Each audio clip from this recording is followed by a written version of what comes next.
Afternoon and welcome to WEFM's Midday News, brought to you with the kind compliments of Court St. Vincent Limited. Find the frames you love at Quartz Optical. Shop today and enjoy 50% off our wide selection of fashionable frames. Choose from our flexible payment plans from 3 to 24 months. Schedule your appointment online today at www.quartzoptical.com. Remember, at Quartz Optical, your comprehensive eye exam is always free. So come in and find the frames you love at 50% off only at Quartz Optical. See in store for details. Quartz Optical, value you can see. Welcome back to WEFM's Midday News, brought to you with the kind compliments of Court St. Vincent Limited. I am your presenter, Rajiv Providence. First, on the local scene, Chief Executive Officer of the St. Vincent and the Grenadines Tourism Authority, Glen Beach, says that Air Canada's halt of services until fall is not due to any fault of the airline or SVG, but is due to a change in regulations pertaining to the flight hours of pilots and crew, as well as a global shortage of pilots. This regulation, according to Mr. Beach, has resulted in Air Canada suspending its services to countries like St. Vincent and the Grenadines and Grenada. We hear more from the Tourism Authority's CEO. Late last year, I think it was, the Canadian government changed some of the laws and rules with regard to flight time for crew members, of which they shortened it. As a matter of fact, from Toronto to Antigua and Barbuda is actually the last place they can, up to Antigua and Barbuda is where they can go to without having to overnight their crew members. So Antigua has kept their flights, but places like St. Vincent and the Grenadines and Grenada, who've had 2 flights weekly, it has been very difficult. Mr. Beach said the issue of the new regulation has been compounded by a shortage of international pilots being faced by all airlines. He then goes on to further explain why the airline has suspended its services to countries with 2 weekly flights. Now, the problem we have in St. Vincent and the Grenadines with it is that at 2 flights per week, that means the pilots and the crew would have to stay here for at least 3 days until the next flight gets in for them to fly back. And it's just not reasonable for them to do this. On Thursday, as I said, we met with them.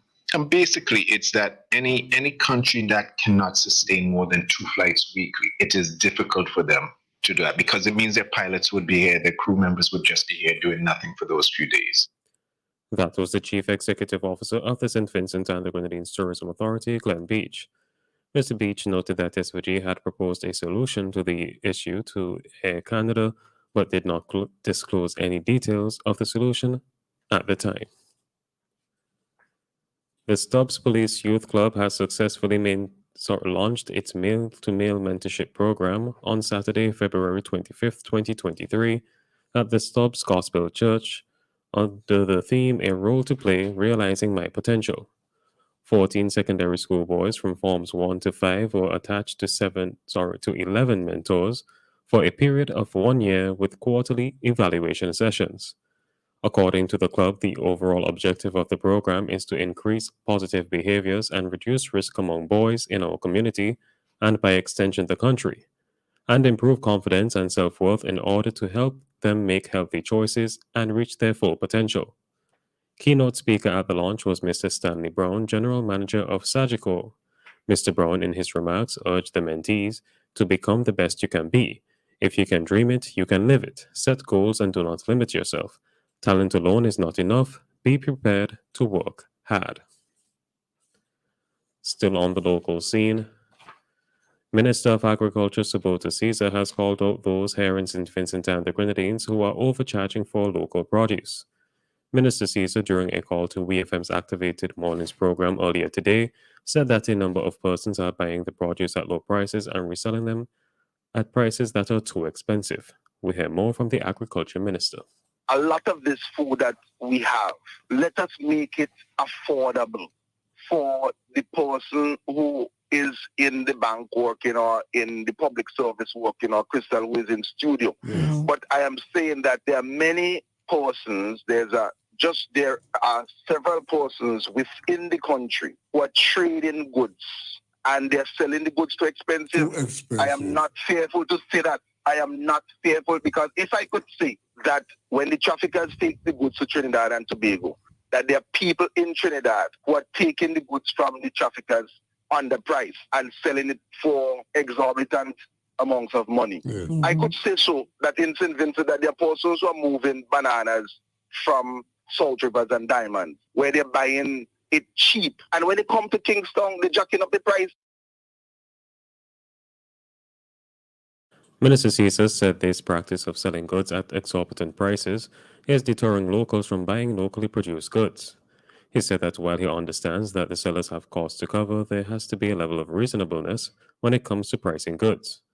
A release from the Agriculture Ministry noted that butternut squash is being bought from farmers for between $2 to $3 per pound and is retailed in some supermarkets for as high as $8 per pound.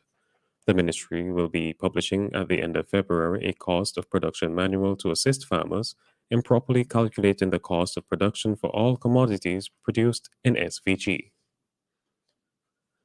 On to news in the region. Grenadian Prime Minister Dickon Mitchell has issued an invitation to UK Prime Minister Rishi Sunak to attend discussions with the Caribbean community CARICOM on the need for reparatory justice for the ills of British colonialism.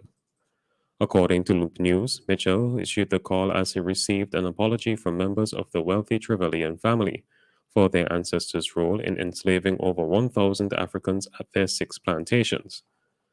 As a head of government, I want to take this opportunity to join in a public request to my fellow head of government of the United Kingdom to accept our kind invitation to commence dialogue in an open, transparent, frank, and dignified manner to talk of the need for reparative justice for the citizens of CARICOM, he stated.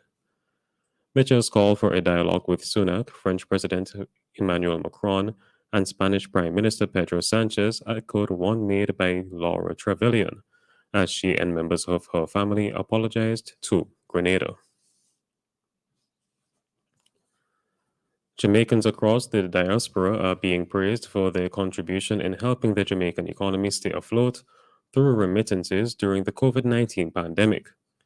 Jamaica's Minister of Finance and the Public Service, Dr. Nigel Clark, said that remittances jumped from approximately US $500 million to US $2.9 billion in 2020, which helped to cushion the loss of US $2.5 billion in foreign exchange earnings from tourism.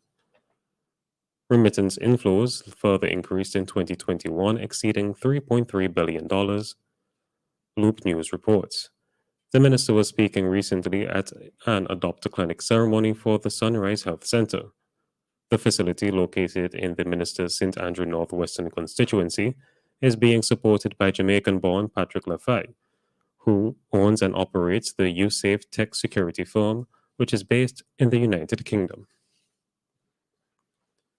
On the international scene, the United States government has announced plans to clamp down on child labor in the country following a surge in violations and news reports detailing the illegal employment of underage refugees and migrants in dangerous industries.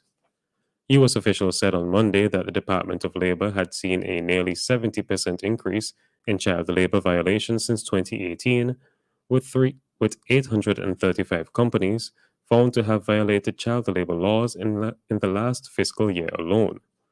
Officials told reporters during a conference call that the U.S. President Joe Biden's administration is probing the employment of children at companies, including Hearthside Food Solutions and suppliers to Hyundai Motor.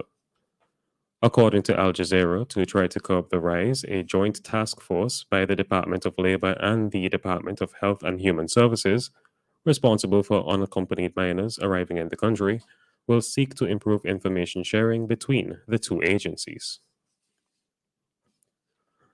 And finally, in sports, Captain Joss Butler says a limited overs tour of Bangladesh is exactly the kind of challenge England needs before October's World Cup in India. The first of 3 one-day internationals takes place in Manipur on Wednesday. England beat Bangladesh on their last tour in 2016, but have lost their past 750 over series dating back to 2005, in similar conditions in India. According to BBC Sport, Bangladesh have won 12 of their past 13 home ODI series since the 2015 World Cup, including beating number 1 ranked India in December, with that England series in 2016 their only defeat.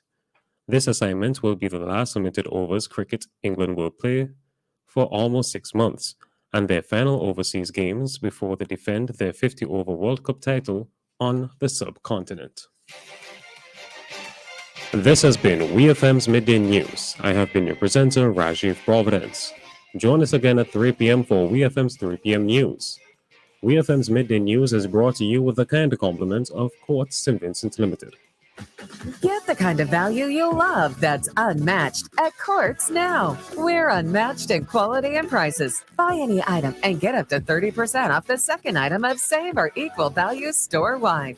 When you shop with Ready Finance, you can get it now with no cash and pay over time. Now that's unmatched value.